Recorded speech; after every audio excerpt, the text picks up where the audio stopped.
Muy buenos días, bienvenidos a este video acerca de la interpretación de las gráficas estadísticas. Hoy en día hay una gran variedad y combinación de las gráficas tradicionales. Sin embargo, en esta oportunidad vamos a reconocer las más comunes. Las gráficas estadísticas presentan de forma ordenada, estructurada y resumida un conjunto de datos para facilitar su interpretación. Una de las gráficas más familiares es el diagrama de barras, la cual muestra los valores o categorías de la variable usando barras de diferentes alturas, las cuales son proporcionales o representativas de sus frecuencias. A mayor altura, mayor frecuencia. A menor altura de las barras, menor frecuencia. El diagrama de barras se emplea para representar variables cualitativas o discretas. La estructura general de un diagrama de barras debe contener un título que consiste del tema, la población y el periodo de tiempo que describen.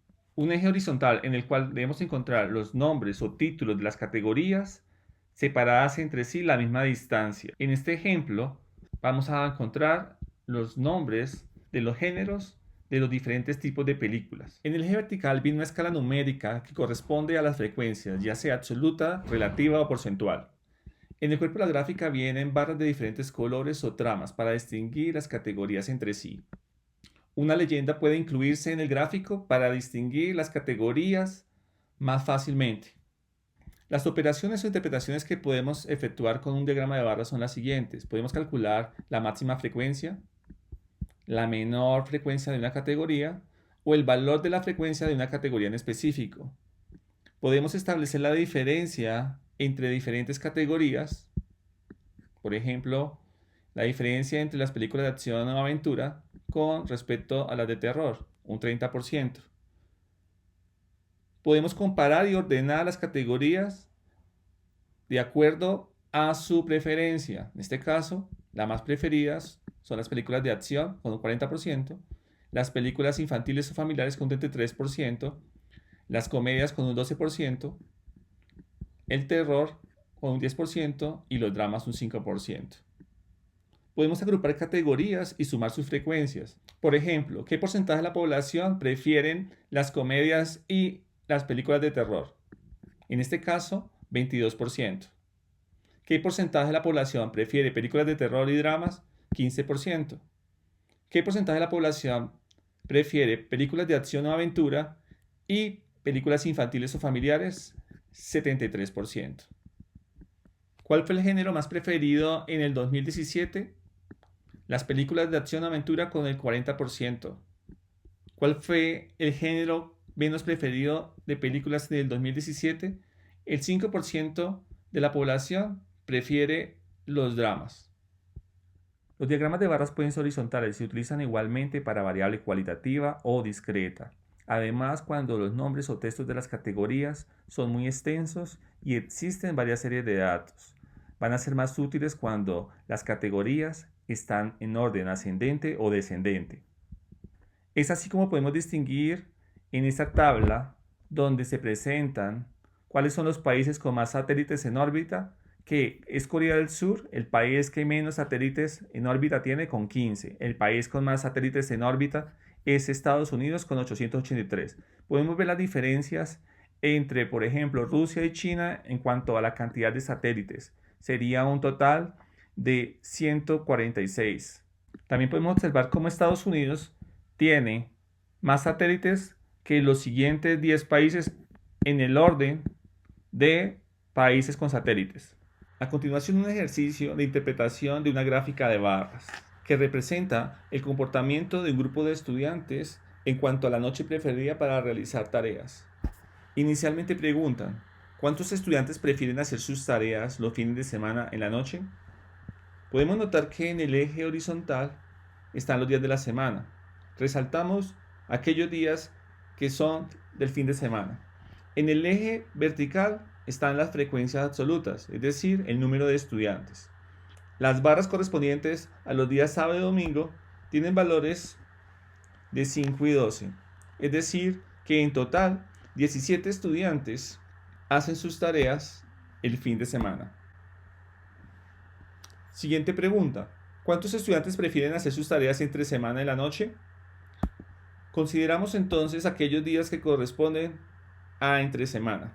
Hacemos el conteo de cada uno de los estudiantes que hacen tareas entre semana. 1, 4, 6 y 7, 13.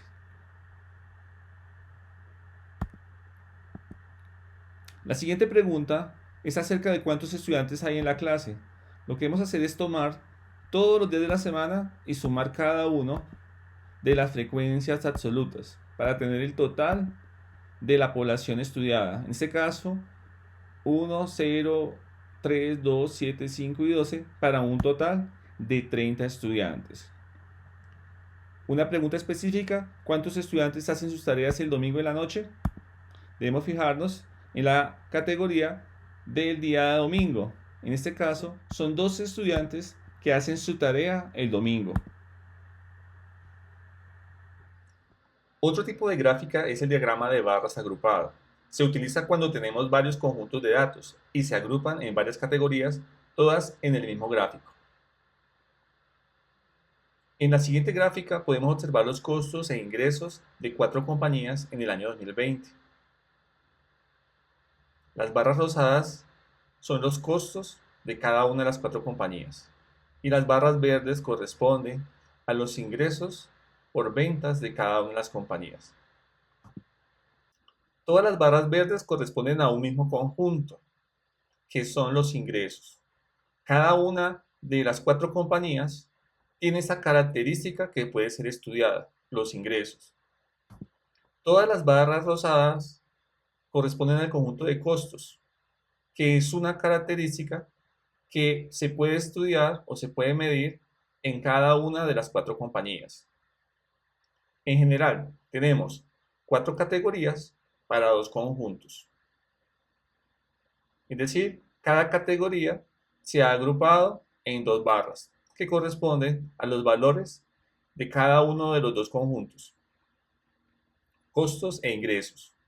En el eje vertical podemos encontrar un título que menciona las unidades en las cuales están representados esos valores. En este caso, costos e ingresos en millones de dólares. Cada conjunto de datos se representa con un mismo color. La longitud de las barras representan o son iguales a la cantidad del valor. Respondamos algunas preguntas.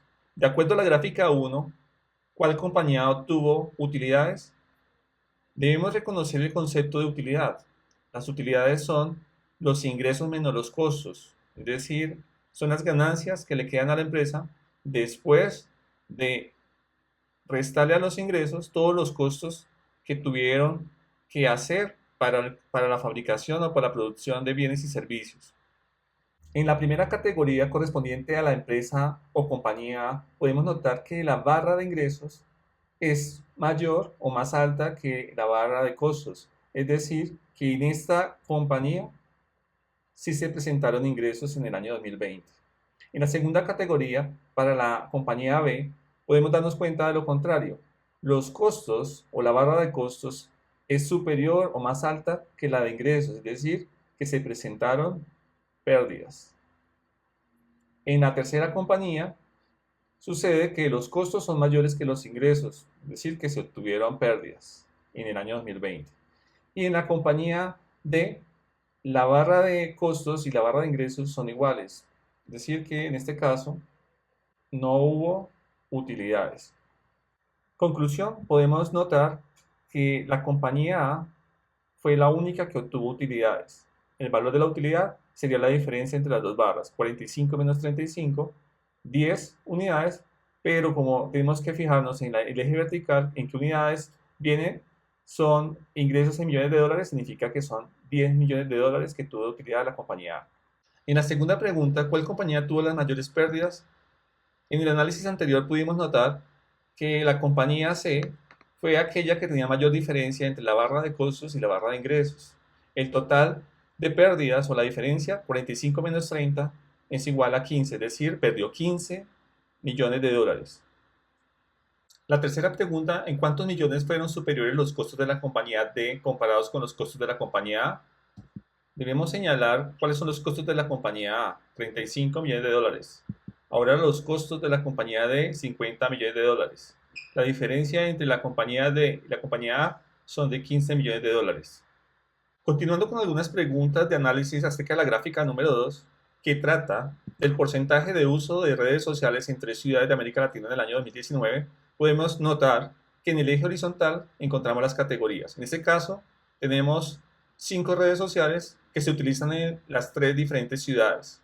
La primera categoría corresponde a YouTube, la segunda categoría a Facebook, la tercera categoría a WhatsApp, la cuarta categoría a Facebook Messenger y la quinta categoría a Instagram. Cada una de las categorías está conformada por 3 barras que corresponden a los países de México, Chile y Colombia. Las barras azules son los valores del porcentaje de uso de las redes sociales en México. Las barras de color naranja corresponden a los porcentajes de uso de las redes sociales en Chile y las barras grises corresponden a los porcentajes de uso de las redes sociales en Colombia. El eje vertical da información sobre el porcentaje o tasa de uso de las redes sociales en cada uno de esos países. Respondamos algunas preguntas. ¿En cuál país hay mayor porcentaje de uso de YouTube? Debemos ir a buscar la categoría que corresponde a esa red social, YouTube. Comparamos cada uno de los 3 países que están en el estudio. Podemos notar, en este caso, que es la barra gris que corresponde a Colombia. Conclusión, el país con mayor porcentaje de uso de YouTube es Colombia con un 96%. Segunda pregunta, ¿en cuál país hay menor porcentaje de uso de WhatsApp? Buscamos la categoría de WhatsApp y comparamos las 3 barras. En este caso debemos buscar la de menor porcentaje, que sería la barra de color naranja que corresponde al país Chile. Tercera pregunta, ¿cuál es la red más usada en México? Ahora debemos entonces tener en cuenta todas las barras azules que corresponden a México y comparando, analizar cuál es la red más usada. En este caso, la barra más alta de las azules sería la primera, que corresponde a YouTube. Es decir, que la red más usada en México es YouTube con un 95%. Una gráfica tradicional es el diagrama de barras apilada, en el cual las barras están conformadas por segmentos de diferentes colores o texturas, cada uno de los cuales representa un conjunto o serie de datos. En este ejemplo, una gráfica del porcentaje de consumidores de cocaína, cocaína y heroína, y solo heroína al ingreso en prisión. Tenemos 3 conjuntos. El primer conjunto está representado por el segmento rojo, que indica a aquellos consumidores de heroína previo al ingreso en prisión. Podemos notar las diferencias en las proporciones de cada uno de los segmentos a través de 4 periodos de tiempo: 1994, 2000, 2006 y 2011. El segundo conjunto corresponde a los segmentos de color verde, que representa a aquellos consumidores de heroína y cocaína al mismo tiempo, previo al ingreso en prisión. Podemos ver la progresión o la tendencia del comportamiento en cuanto a la proporción de consumidores a través de los 4 cortes en el tiempo. Se notan las diferencias en cuanto al tamaño de cada uno de los segmentos. El tercer conjunto de nuestra gráfica o serie de datos corresponde a aquellos consumidores de solo cocaína. Podemos notar las diferencias en la proporción del consumo de cocaína en los 4 cortes en el tiempo. Como cada uno de los conjuntos tienen los mismos cortes en el tiempo, es decir, se estudia el consumo de cada una de las 3 sustancias psicoactivas en los mismos 4 periodos de tiempo, entonces se pueden hacer agrupaciones. Estas agrupaciones vamos a llamarlas categorías. Podemos tener la categoría del consumo de esas 3 sustancias psicoactivas en 1994. La segunda para el año 2000. La tercera categoría corresponde al consumo de estos 3 grupos en que se han clasificado los consumidores en el año 2006. Y el cuarto grupo para el año 2011. Es observable que el tamaño de cada una de las barras es diferente y puede distinguirse el crecimiento o el decrecimiento en el transcurso de los 4 periodos de tiempo. Podemos también mencionar cuál es mayor o cuál es menor de las barras o categorías en general. Es decir, podemos hacer comparaciones totales por categoría. Ahora podemos concluir que la proporción de consumidores ha ido disminuyendo en el transcurso del tiempo y que en el año 2011 tenemos aproximadamente un 37% de consumidores previo al ingreso a prisión de los 3 grupos en que hemos dividido a los consumidores. Y que con respecto al año 1994, en el cual podemos notar que el número o proporción de consumidores es aproximadamente el 47%, que en general hubo una disminución de la característica de que fueran consumidores cocaína, heroína y ambas en un 10%. Además, podemos realizar un análisis discriminado con respecto a los conjuntos de datos o segmentos a través de cada una de las categorías. De este modo, podemos notar que en el caso de los consumidores de heroína, que en 1994 era de un 12.2%, y a medida que pasan los 4 periodos de tiempo, cortes de tiempo, este fue disminuyendo su proporción a 11.1 en el 2000, a 8.3 en el 2006 y a 5.4 en el 2011. En el caso de los consumidores de heroína y cocaína al mismo tiempo, el principio en 1994 era de 30.7%. Y podemos notar que al final, en el 4 periodo de tiempo, termina siendo de un 9.1%. Es decir, que una reducción en más de la mitad de la proporción de consumidores de heroína y cocaína al mismo tiempo. Continuando con el análisis en el tercer conjunto, aquellos consumidores solo de cocaína que iniciaba registro en 1994 con un 3.4%, este tiene un comportamiento diferente a los 2 conjuntos anteriores, terminando con una cifra en el año 2011 de un 21.4%. Podemos notar que el número o la proporción de consumidores se ha incrementado en más de un 600%. Finalmente, para responder la pregunta establecida en la presentación acerca del número de consumidores de qué drogas ha aumentado entre los presos antes de su ingreso a prisión, notamos con los análisis anteriores, en el caso de análisis por conjuntos o por segmentos a través de las categorías, en este caso los 4 cortes de tiempo, que es el consumo, el número de consumidores de cocaína, el que se ha ido incrementando, pasando de un 3.4 a 10.9 en el 2000, a 19.9% en el 2006, terminando con un 21.4% en el 2011. En contraste con el número de consumidores de heroína, el cual se ha reducido en más de un 50%, iniciando en un 12.2% y en el 2011 de un 5.4%. Al igual como se observa una reducción en la proporción de aquellos consumidores tanto de heroína y cocaína. Un ejemplo de interpretación de diagramas de barras apilado es el siguiente, acerca del cambio en la superficie glaciar. Podemos notar en el eje horizontal múltiples categorías que registran los estudios que se han hecho sobre el tema en diferentes tiempos. El primer estudio corresponde al año 1939 y está representado en la primera barra. Y el estudio más reciente se hizo en el intervalo de tiempo del año 2010 hasta el año 2016, que sería la última barra. En el eje vertical tenemos la unidad en que se mide el cambio en la superficie glaciar, que sería de kilómetros cuadrados.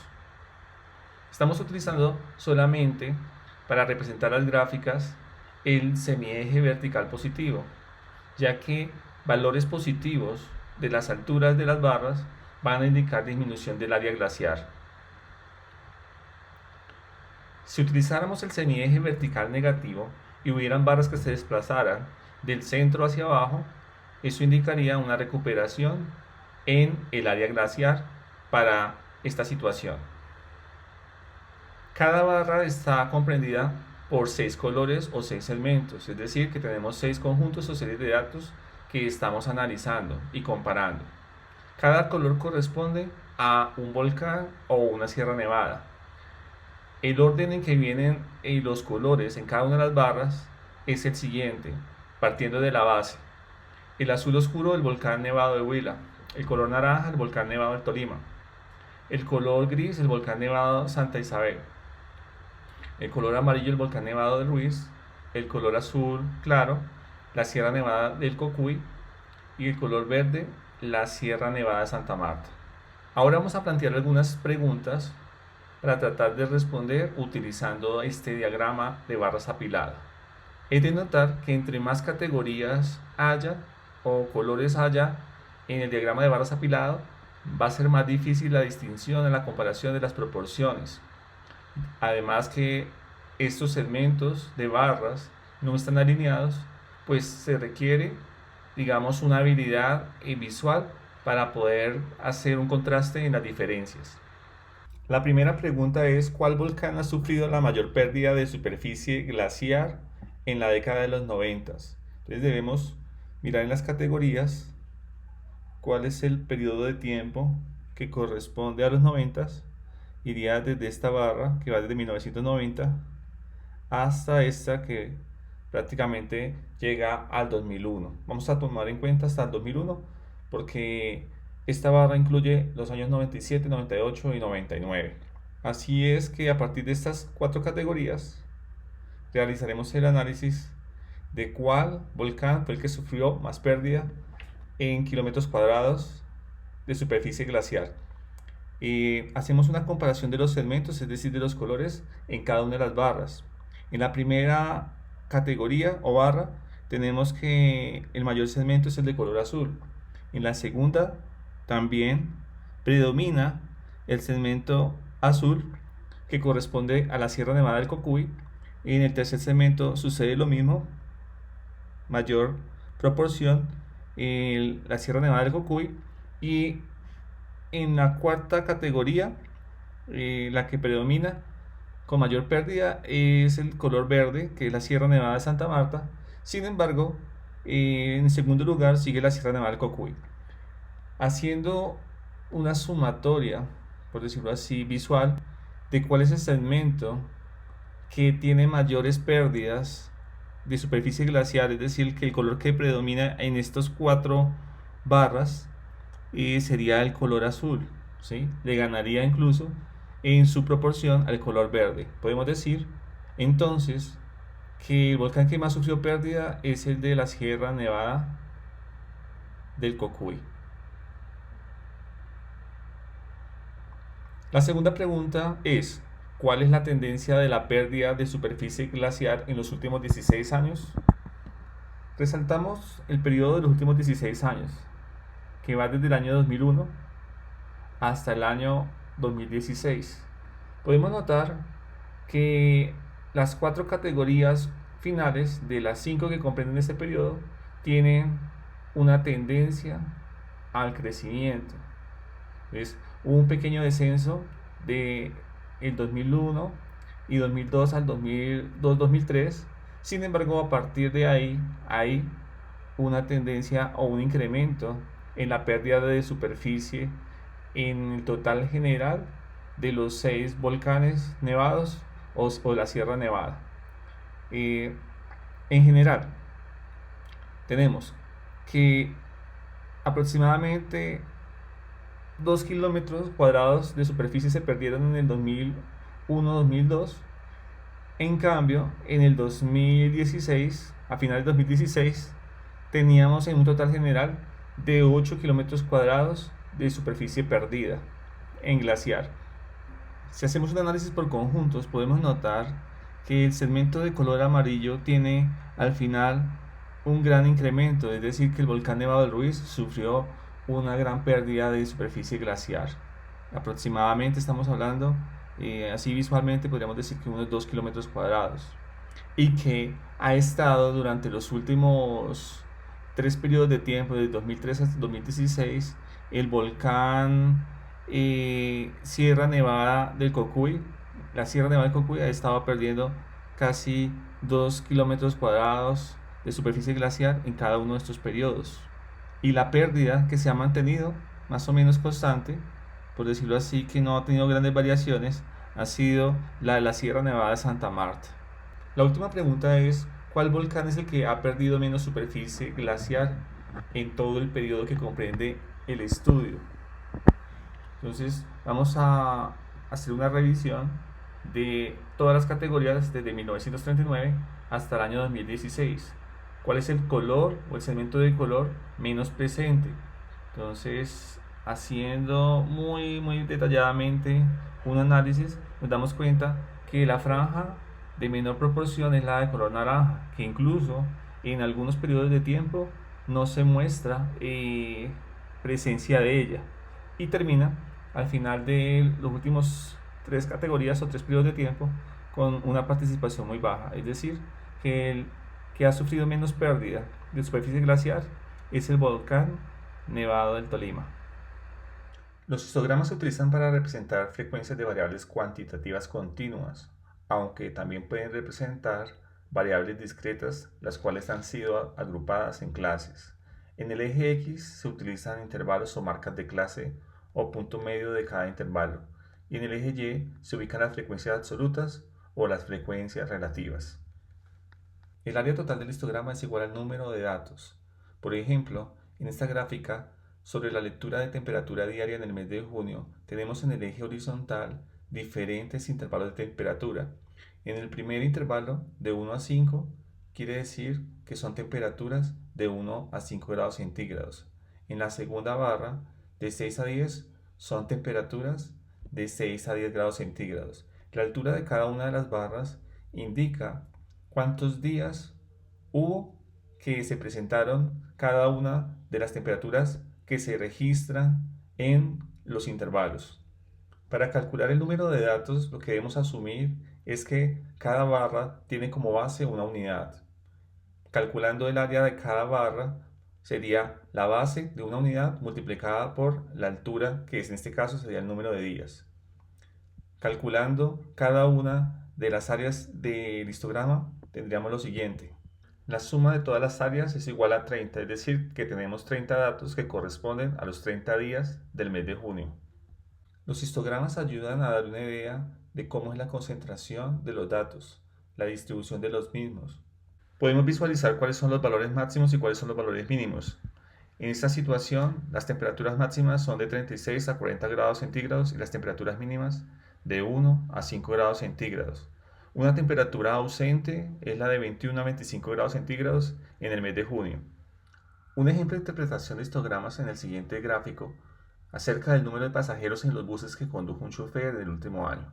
En el eje horizontal podemos encontrar el número de pasajeros organizados en clases. En el eje vertical encontramos el número de buses que condujo el chofer del último año.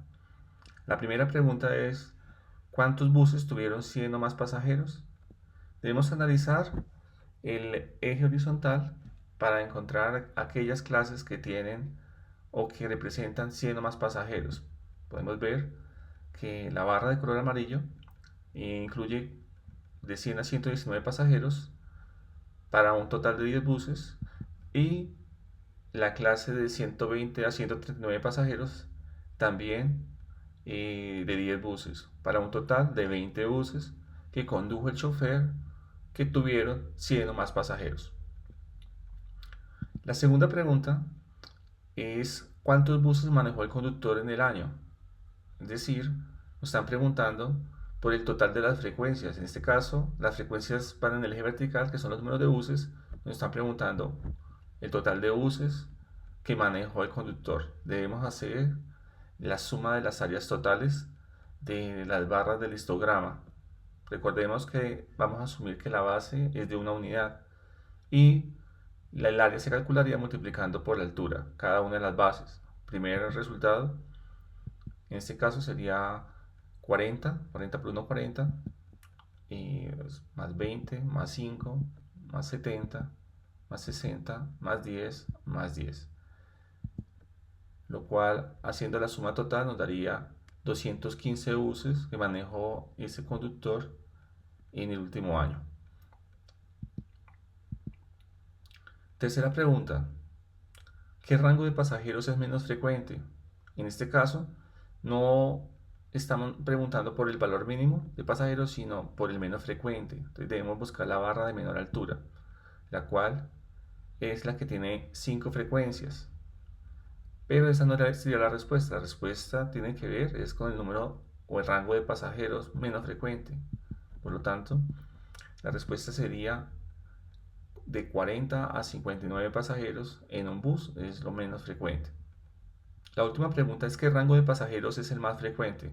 Igual que la anterior, vamos a buscar la barra con mayor número de frecuencia, que sería la barra de color naranja, con un total de 70 buses que presentaron de 60 a 79 pasajeros.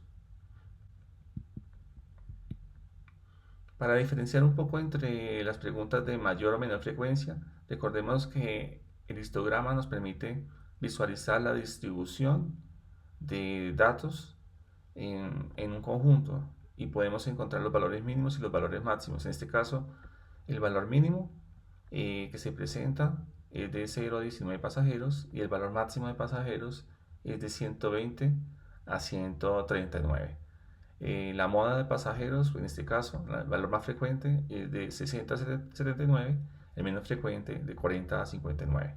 Una gráfica muy utilizada en ecología, sociología y economía es el gráfico de barras bidireccional, también conocido como pirámide de población o pirámide de edad y sexo.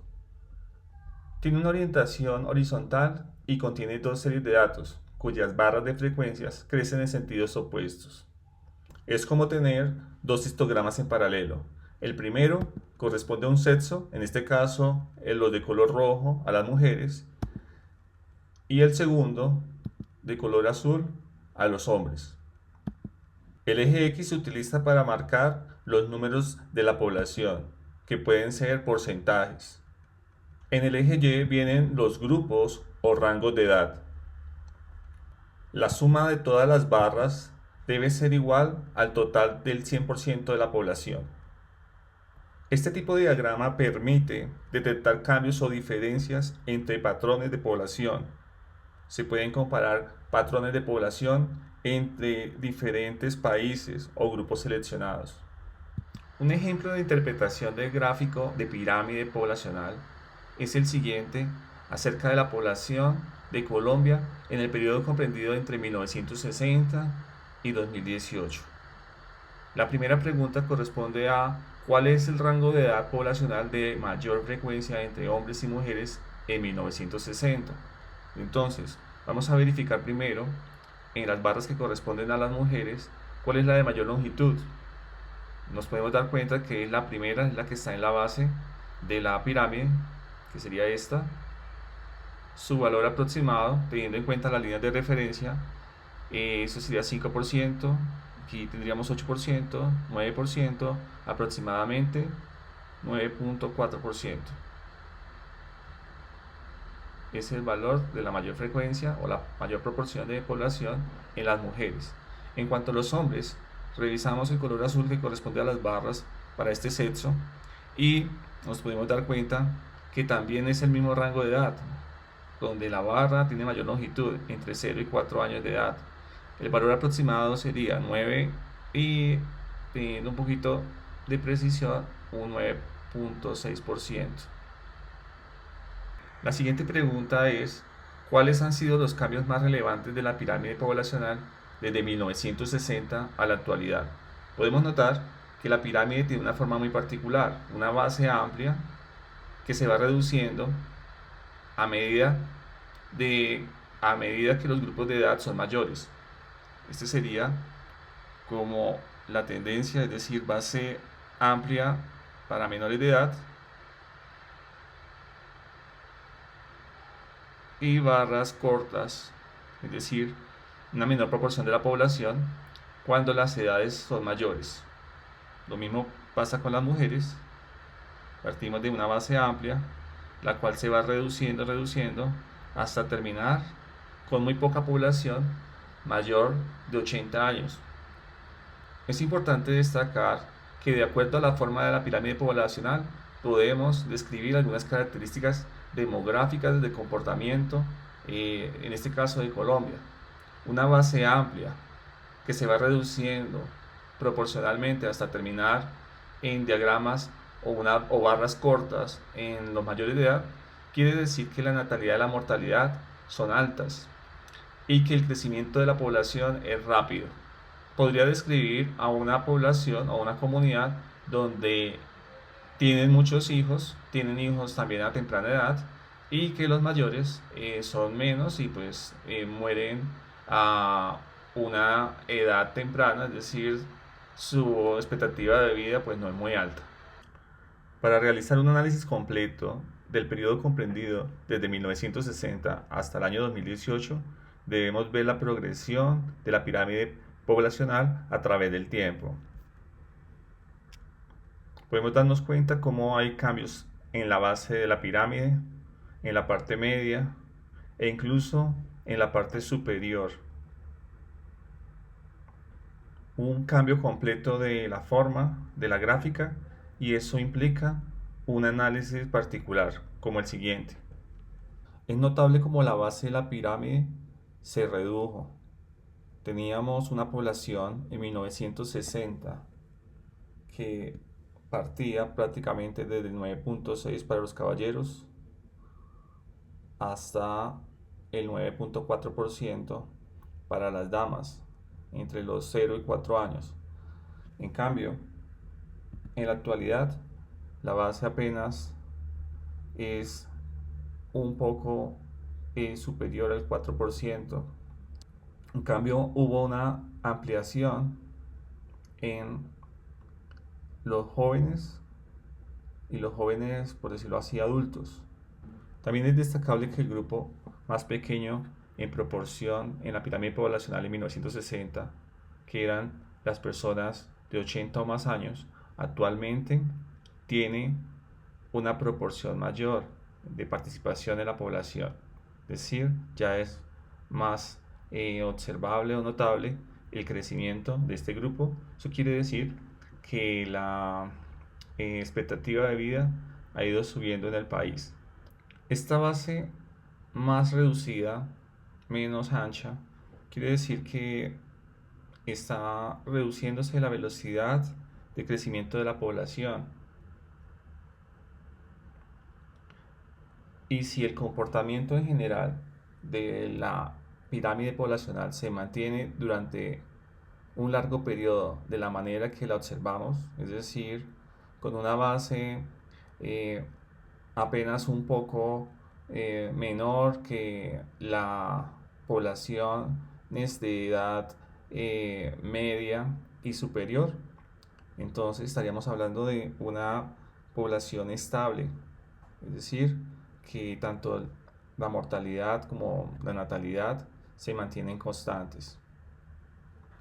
Pueden existir poblaciones con el siguiente comportamiento: una base angosta, reducida, más que en las pirámides estables, y tener un anchamiento en la parte media e ir reduciéndose muy poco esa amplitud en la parte superior de los grupos de más edad. De esta forma tendríamos una población con pocos nacimientos, es decir, una velocidad lenta de crecimiento, una expectativa alta de vida, lo que podríamos denominar una población mayor, principalmente la que está compuesta esta sociedad, en la cual tienen pocos hijos. La última pregunta es: ¿a partir de qué rango de edad hay más mujeres que hombres a 2018? Debemos tomar como referencia la pirámide poblacional del año 2018. En esta situación vamos revisando desde los grupos de menor edad hacia los grupos de mayor edad. En este caso tenemos más hombres que mujeres. Continuamos siguiendo las cuadrículas que están en bajo relieve. Podemos continuar y nos damos cuenta, por ejemplo, aquí en 15 y 19 años, los hombres están alrededor de 1, 2, 3, 4 y casi llegando al 4.5%. Las mujeres están 1, 2, 3, 4 y están un poco por debajo del 4.5%. Siguen siendo mayores los hombres que las mujeres. Continuamos, nos damos cuenta que, por ejemplo, en los 25-29 años también hay alrededor de 4.2% de hombres, 4.2, 4.3%, y las mujeres llegan a un 4.2 también, pero un poco por debajo del nivel de los hombres. Y siguiendo de esta forma, tendríamos para 30-34 años, hay 1, 2, 3 y aproximadamente un 3.8%, y las mujeres estarían en 1, 2, 3, un 3.9%. Y a partir de ahí ya se marca una tendencia y una diferencia en que las barras de las mujeres tienen mayor longitud que la de los caballeros. El gráfico de líneas es una representación gráfica en un eje cartesiano de la relación que existe entre dos variables, reflejando con claridad los cambios producidos. Se suelen usar para presentar tendencias temporales. En el eje horizontal se ha de posicionar la variable que indica las unidades de tiempo, y en el eje vertical se introduce la escala de la variable cuya variación en el tiempo queremos ver. A partir del presente gráfico, acerca del número de estudiantes matriculados en cursos de Ciencias y Artes 2004-2012, vamos a ver qué tipo de información podemos obtener. En primer lugar, debemos tener en cuenta, en el eje horizontal, tenemos los periodos de tiempo de 2004-2012. En el eje vertical, tenemos el número de estudiantes matriculados. Tenemos dos gráficas de líneas, una de color azul, que corresponde a los estudiantes de ciencias, y una de color naranja que corresponde a todos los valores de matrícula con respecto a artes. Podemos determinar los valores máximos de matrícula en todo el intervalo de tiempo. Es así como en el año 2008 encontramos que 1000 estudiantes fueron matriculados en ciencias. Con respecto a artes, podemos notar que el máximo valor en matrícula se consiguió en el año 2006, para un total aproximado de 900 estudiantes. Además, podemos encontrar los valores mínimos para cada una de las carreras. En el caso de ciencias, el valor de matrícula más baja fue en el año 2006, con 200 estudiantes matriculados. Para artes, podemos notar que existen dos valores mínimos para el año 2004 y 2009. Hubo 200 estudiantes matriculados. Cuando tenemos dos gráficos de líneas simultáneamente, podemos hallar las diferencias para las variables en un periodo de tiempo. Es así como podemos averiguar en qué año fue la mayor diferencia entre el número de matriculados de ciencias y de artes. En este caso tenemos que para el año 2006 hubo 700 estudiantes de diferencia entre ciencias y artes, 700 más en artes que en ciencias. Del mismo modo podemos hallar en qué año fue la menor diferencia en matrícula. En el año 2007 la diferencia de matrícula fue de 200 estudiantes, volviendo a ser superior la matrícula en artes que en ciencias. Un análisis adicional que podemos hacer es con respecto a los cambios que se dan en toda la serie de tiempo. ¿Cuál fue el mayor crecimiento en la matrícula en ciencias? En este caso, podemos notar que de 2007 al 2008 hubo el mayor crecimiento en la matrícula en ciencias, para un total de 700 estudiantes matriculados. Continuamos y podemos de esta misma forma hallar el mayor decrecimiento en la matrícula, que corresponde al periodo 2005 a 2006, es decir, en ese periodo hubo una disminución aproximadamente también de 700 estudiantes en la matrícula. En el caso de artes, podemos encontrar que el mayor crecimiento fue en el periodo de 2010 a 2011, con un crecimiento de matrícula de 500 estudiantes. Por otro lado, el mayor decrecimiento en artes ocurrió en el periodo 2008-2009, con una disminución de 500 estudiantes en la matrícula. Comparando las dos gráficas, podemos también hallar cuántas veces fue superior la matrícula en ciencias que en artes. Los puntos verdes, en este caso, representan las veces que estuvo la matrícula de ciencias por encima de artes. En este caso son 6 años no consecutivos en los cuales la matrícula fue superior. ¿Y en cuántos años fue superior la matrícula en artes? 3 años.